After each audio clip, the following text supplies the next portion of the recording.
In this lesson, we're going to model the spoiler for our car. Alright, so taking a look at our reference images, we can see that we have a very distinctive shape for the ends of our spoiler. So we can use a line to quickly trace that out, just like we did with our connectors.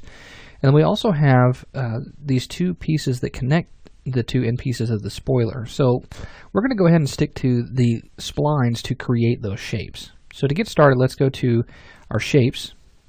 And let's go to our front view by hitting F on the keyboard. And I'm going to hit Z so that way I can zoom in on my object. And again, you can see that it's kind of offset a little bit. Let's hit F again, and there we go.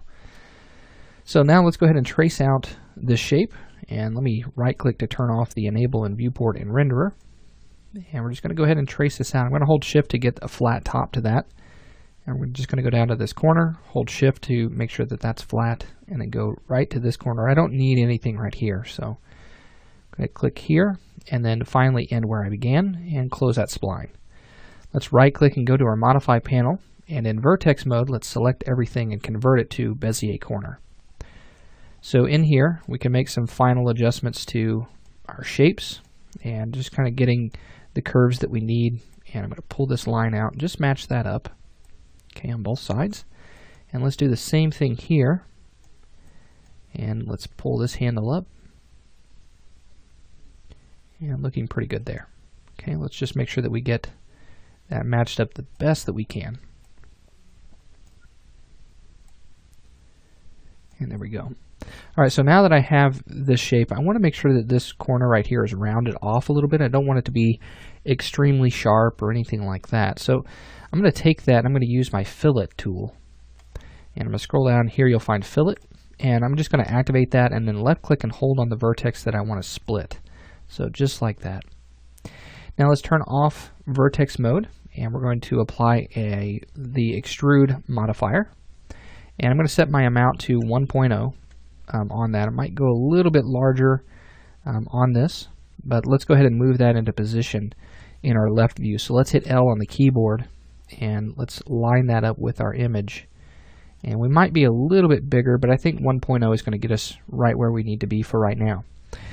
So just like we did before with our object, we're going to go ahead and apply the Edit Poly modifier to this. So let's go ahead and apply that, and then I'm going to use my polygons on the outside here, and I'm going to hold down Control and change it to Edge View. So just convert that selection and use your chamfer modifier or chamfer tool to split those edges and just kind of soften those up a little bit.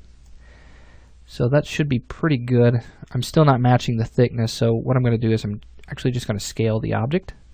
So I'll scale that outward just a little bit. Let's go to our left view, and let's just scale that out a little bit more, and then I'll recenter that there. So that looks pretty good. And then the last thing that I want to do to this is I want to create just a little bit of an inset on that. So let's go back to polygon mode, and we should have those still selected. And with that, I'm going to come in here and I'm going to inset this. Now you want to be very careful right here at the edge, because what's going to happen is if you inset too much, it's going to cross over one another. So just a little bit. Okay, I'm going to hit OK on that, and everything else should be pretty good. And then I'm going to extrude this inward. So just a little bit, give it a little bit of an inset there, a little bit of a rim. Okay, and that looks nice and neat. Turn that off, and let's go ahead and copy it over for the other side. So I'm going to hold down Shift and drag that over, make that a copy, and I'm going to hit my L on the keyboard to go to my left view, just line that up in my reference image. Now the final thing that I want to do is create these two pieces here. So I'm going to continue using the line to do that, and I'm going to hit F3 just so I can see exactly how that's going to be shaped on the inside here. So I'm going to go ahead and create a new line, and let's just create a point here, one up here, and just kind of create kind of an oval type of shape. So something kind of along this line here.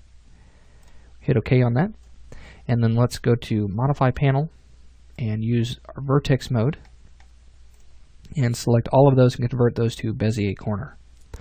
Now actually let's go ahead and just convert them to Bezier, just so that way we can get these smooth lines, and we'll just drag out these handles and get exactly the shape that we want here. So make it nice and smooth for this. And I'm going to take this one right here. I'm going to move that up.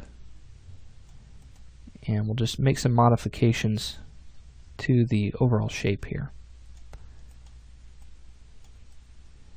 Okay, so that feels pretty good. Let's go ahead and make some changes here. Kind of lighten that up a little bit. Take this handle and kind of round that out some more. And there we go. So I'll just pull that down. So we should have kind of this sort of shape right here. Make sure that that's rounded out a little bit more. Okay, so you should have something kind of along these lines. So now that I have that, I'm going to use extrude to extrude that out. And I don't have to worry about editable poly on this one because it's just going to go right into the two end pieces that we've created already. So I'm going to hit F3, and in my perspective view, let's go ahead and just take our amount up. And then I'm going to move that across there. Let's put it all the way to the end of the other one. Okay, and I'm just going to extrude that until it touches the other side. So about 77 should be good, and as long as it's not sticking through there. Alright, so now that we have that one, let's make a copy of that by holding down Shift and dragging that below and hitting OK. And I'm going to go back to my front view by hitting F and then F3 so I can see exactly what's happening here. And I'm going to pull this one down to here and just scale it down in the X and Y direction. So now we have two spoilers that are being connected in this type of fashion here. So let's go ahead and hit F3, and there we go. We've got both of those are now ready to go. Let's change their color, and it's okay if you have the other pieces selected too. It's not a big issue. And then what we're going to do from here is go ahead and apply our material, and then in the next lesson what we're going to do is we're going to show you how to create the connection piece to our spoiler. So we're going to extrude from our frame and connect that to the spoiler here in the back. Alright, so we'll see you in the next lesson.